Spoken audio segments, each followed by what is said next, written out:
How y'all doing? Ezekiel World Strong Reviews. Back at you again with another video. Alright, so what we're reviewing today is Tulsa King.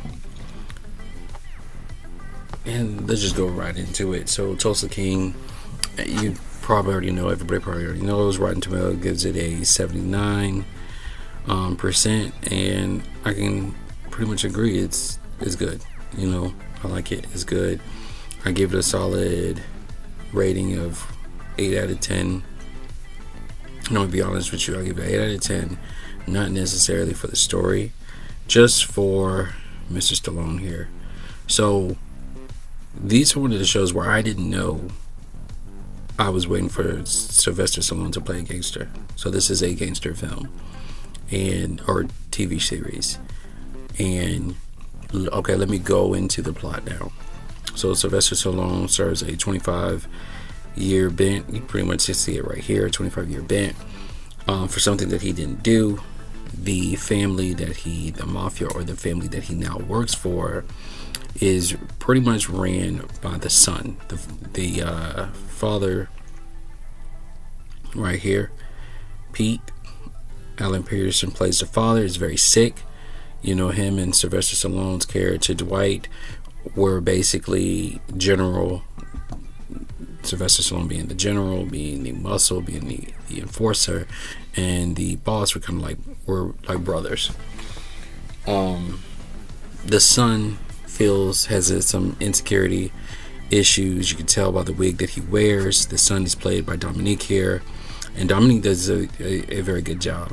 I'm gonna tell you where I think they're going with the story with him. So Sylvester Stallone comes out of the bent. He thinks he's owed something, and it turns out they have nothing. They didn't really look after his family while he was in there, and they pretty much sent him to Tulsa, Oklahoma, from New York, right?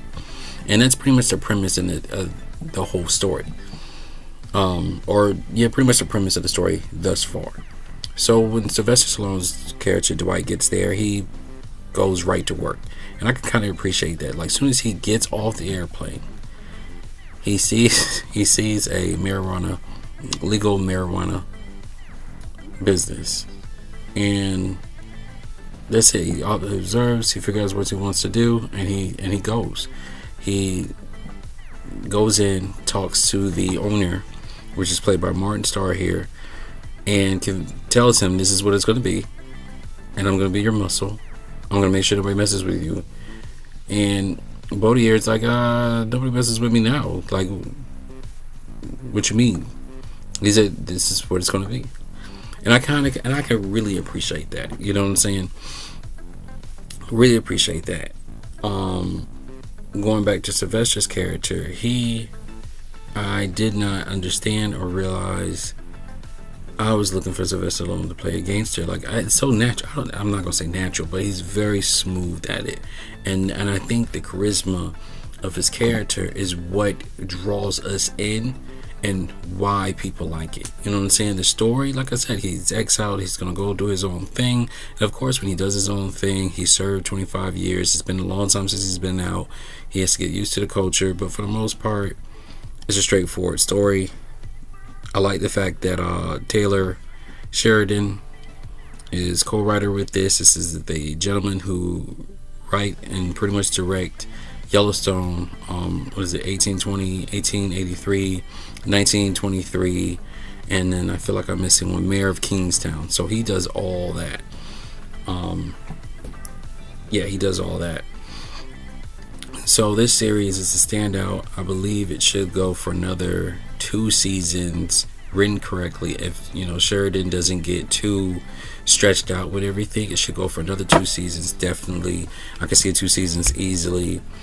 Dominique here, let's talk about his character. Like I said, so he's a little inferior. He feels inferior, insecure to Sylvester Stallone's general, and he just wears his wig around. He's trying to live up to his father's expectation, and his father keeps comparing him to Dwight. They're like brothers, so of course they can, keeps comparing him to Sylvester Stallone's character Dwight, makes him feel insecure. And as the story goes and goes, I'm only on episode 8 out of 10. I didn't finish it, You can tell that they're slowly, what's the word? He is evolving into the character, hopefully the main nemesis at the end of the season, and that's kind of how I look at it. It's slowly building, slowly developing him, and I like that. Dominique deserves a good role. He's, I've seen him in many things. Yes, a lot of gangster films, gangster genre films, but I feel like he can really work this. Hopefully they'll go there. He did do a guest appearance on Yellowstone, but you didn't see his face. But he did do a guest appearance as one of the one of the hitmen. Garrett here. Garrett is alright. They have him pretty much not bringing their pretty boy that he usually plays. He's a little bit more rough around the edges in this, and I can really appreciate that. It's like, okay, they finally giving him something other than a typical role. I've known him from Tron, and here they got him Rugged and ex-con, who pretty much helps Dwight. A little Rugged, had him behind the hat. Yeah, pretty much have him with Sylvester Stallone and pretty much getting themselves back into trouble, if you want to be honest. But I understand what Sylvester Stallone's character Dwight says. He doesn't know how to do anything else. He's been doing this. He's 75 years old. He's been doing this all his life. He can't just turn around and pick up skills or something else and make a living out of it. I mean, he comes in here and runs the town. Now, where the story pretty much gets interesting. So, of course, Sylvester Stallone doesn't know his daughter. Let's show her real quick. He doesn't know his daughter, played by Tatiana. No idea. Has to build that relationship back up. But the story gets interesting. Where is he? With the nemesis. Oh, right here. Richie. Right here. Richie has played in Dark Knight. I know him from Dark Knight. He was a gangster in Dark Knight. But this time he's playing an Ireland biker gang leader. And him and Sylvester Stallone's character is going to be the head to head. I don't anticipate this going past the first season. I'm pretty sure he's only in this for the first season. Moving forward, we're going to get another new person in town, I'm sure. I see this series going like that. So if you like anything like that, that's how it's going to go. Michael Beach, and I don't see his driver in here, Sylvester Stallone's driver, but he also plays a good role. It's pretty much a comic relief, and I'm cool with that. You have two love interests here, and I like the fact that they keep the love interests around, Sylvester Stallone's age. It makes sense. They don't have anybody young or anything like that. They're all, they have older, mature women for him. So, now you'll be surprised. Some shows, it's like, no, but they kept it realistic. He's 76. Both of these women are playing in their 50s. This one in particular is also a what is he? EF. She handles gun trafficking. I forgot what they call those agents for the government.